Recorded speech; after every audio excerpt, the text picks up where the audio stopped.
যুক্তরাষ্ট্রে নাগরিকত্ব পেতে আগ্রহী ধনী ব্যক্তিদের জন্য ট্রাম্প গোল্ড ভিসা চালু করেছে ট্রাম্প প্রশাসন। প্রেসিডেন্ট ডোনাল্ড ট্রাম্প প্রথমে নিজের সামাজিক যোগাযোগ মাধ্যম ট্রুথ সোশ্যালে এই খবর জানিয়েছেন এবং পরে সাংবাদিকদের সঙ্গে মতবিনিময়কালে বিষয়টি নিশ্চিত করেন।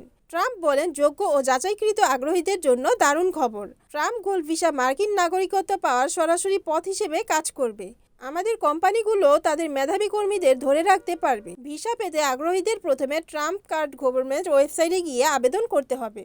আবেদনের সময় ফি হিসেবে দিতে হবে $15,000। আবেদন যাচাই হওয়ার পর ভিসার জন্য চাঁদা হিসেবে দিতে হবে $10 লাখ। ট্রাম্প গোল্ড ভিসার মর্যাদা গ্রিন কার্ডের সমতুল্য, তাই এটি পাওয়ার পর যুক্তরাষ্ট্রে স্থায়ীভাবে বসবাস ও কাজ করার সুযোগ থাকবে। বাণিজ্য মন্ত্রী হাওয়ার্ড লুটনিক জানিয়েছেন, প্রাক নিবন্ধন পর্যায়ে ইতিমধ্যে প্রায় 10,000 আবেদন এসেছে এবং সময়ের সঙ্গে সঙ্গে আরও হাজার হাজার আবেদন আসার আশা করা হচ্ছে। প্রশাসন আশা করছে এতে মার্কিন কোষাগারে কোটি কোটি ডলার উপার্জন হবে। বিশ্লেষকরা বলছেন, ট্রাম্প গোল্ড ভিসার মাধ্যমে অভিবাসনের নিয়ন্ত্রণ বাড়ানোর পাশাপাশি অর্থনৈতিক সুবিধাও নিশ্চিত করতে চাওয়া হয়েছে। ট্রাম্প প্রশাসন ইতিমধ্যে দেশজুড়ে অবৈধ অভিবাসী বিরোধী অভিযান চালিয়ে এসেছে এবং হাজার হাজার নথিবিহীন ব্যক্তিকে ফেরত পাঠিয়েছে।